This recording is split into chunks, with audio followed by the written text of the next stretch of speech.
શિયાળાની ઠંડી માટે ગરમા ગરમ મંચાવ સૂપ રેસ્ટોરન્ટ કે હોટલમાં મળે એકદમ એવું આજે આપણે ઘરે બનાવીશું. ઘરની જ સામગ્રીઓથી બની જાય છે, તો બહારથી કંઈ લાવવાની જરૂર નથી.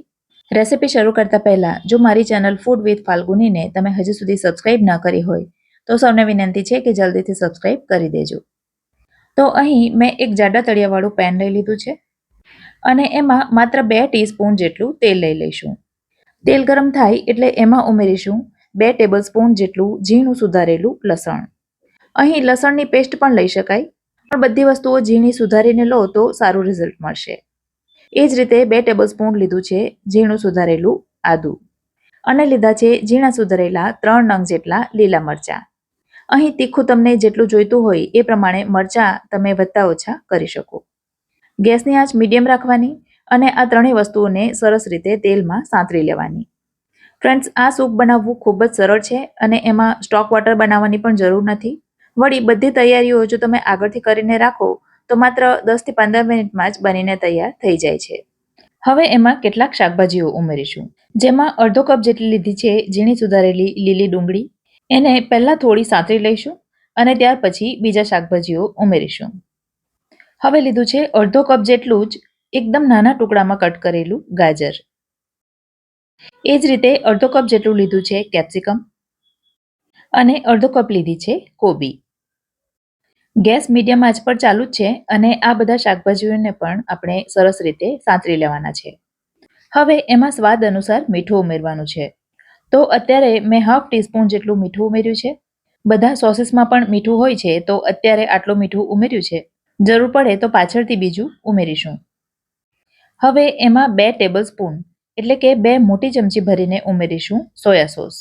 અહીં મેં ડાર્ક સોયા સોસ લીધો છે. હવે 1 ટેબલસ્પૂન ઉમેરીશું રેડ ચીલી સોસ અને 1 ટેબલસ્પૂન ઉમેરીશું ટોમેટો કેચઅપ. ફરી પાછું બધું મિક્સ કરી લઈશું.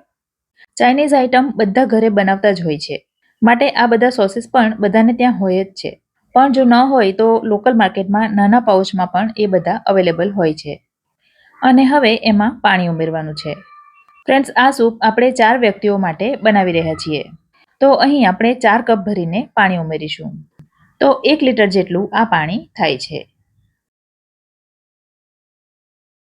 હવે ગેસની ફ્લેમ હાઈ કરીને એમાં એક બોઇલ આવવા દેવાનો છે. પાણી ઉકળવા માંડે ત્યાર પછી આગળની પ્રોસેસ કરીશું. થોડી જ વારમાં શાકભાજી બધું ઉપર આવી જશે અને પાણી ઉકળવા માંડશે. તો આ પાણીને હવે આપણે 5 થી 7 મિનિટ સુધી ઉકાળવાનું છે. ઉકળવાથી શાકભાજીની બધી ફ્લેવર પાણીમાં આવી જશે, જેના કારણે સ્ટોક વોટર બનાવવાની જરૂર નહીં પડે અને શાકભાજી ચડીને થોડું નરમ પણ થઈ જશે. અને હવે એમાં હાફ ટીસ્પૂન જેટલો ઉમેરીશું કાળા મરીનો પાવડર. તમે સફેદ મરીનો પાવડર પણ ઉમેરી શકો. હવે આ સમયે સૂપને ચાખી લેવાનું. ખટાશ આપણે હજી એમાં નથી ઉમેરી, પણ મીઠું ઓછું હોય તો ઉમેરી દેવાનું. મને એમાં મીઠું ઓછું લાગ્યું તો મેં હાફ ટીસ્પૂન મીઠું ફરીથી ઉમેર્યું છે. ગેસની આંચ મેં ધીમી કરી દીધી છે, પણ સૂપ હજી તૈયાર નથી થયું. આ રીતે તમે ચમચો ઉઠાવીને જુઓ તો એ એકદમ પાણી જેવું પાતળું છે. તો એને થોડી થિકનેસ આપવી પડશે, જેના માટે એક વાડકીમાં અહીં મેં લીધો છે 2 ટેબલસ્પૂન એટલે કે 2 મોટી ચમચી ભરીને કોર્નફ્લોર. અને હવે એમાં 3 થી 4 ચમચી જેટલું પાણી ઉમેરીશું. પાણીમાં કોર્નફ્લોરને સરસ રીતે મિક્સ કરી દેવાનું અને આ કોર્નફ્લોર વાળું પાણી ધીમે ધીમે સૂપમાં રેડી દઈશું. રેડીને તરત જ એને મિક્સ કરી લેવાનું અને ધીમા તાપે થવા દેવાનું. કોર્નફ્લોર જેમ જેમ ચડશે તેમ તેમ સૂપ થીક થશે. ઉકળ્યા પછી હવે તમે જુઓ તો સૂપ એકદમ પરફેક્ટ કન્સિસ્ટન્સીનું થઈ ગયું છે. કોર્નફ્લોર ઉમેરતા પણ જો તમારું સૂપ પાતળું રહે તો એમાં ફરીથી બીજો કોર્નફ્લોર ઉમેરવાનો અને વધારે જાડું થઈ જાય તો એમાં થોડું પાણી ઉમેરી શકાય. હવે એમાં 1 ટેબલસ્પૂન ઉમેરીશું વ્હાઇટ વિનેગર. વિનેગરના બદલે તમે લીંબુનો રસ પણ ઉમેરી શકો, પણ એકદમ રેસ્ટોરન્ટ જેવો ટેસ્ટ વિનેગરથી જ આવશે. આમ તો આ સૂપ હવે પીવા માટે તૈયાર છે, પણ પહેલા આપણે એમાં ઝીણી સુધારેલી લીલી ડુંગળી ઉમેરીશું અને થોડી ઉમેરીશું કોથમીર. તો હવે આ ગરમ ગરમ સૂપ પીવા માટે તૈયાર છે. આ સૂપની ઉપર આ પ્રકારની ક્રિસ્પી સેવ ઉમેરવામાં આવે છે. તો આ ગરમ ગરમ સૂપ હવે પીવા માટે તૈયાર છે. રેસીપી ગમી હોય તો વિડીયોને લાઇક કરજો અને તમારા સર્કલમાં શેર કરજો. ફરી મળીશું આવી જ એક નવી રેસીપી સાથે. ત્યાં સુધી મને રજા આપો. આવજો.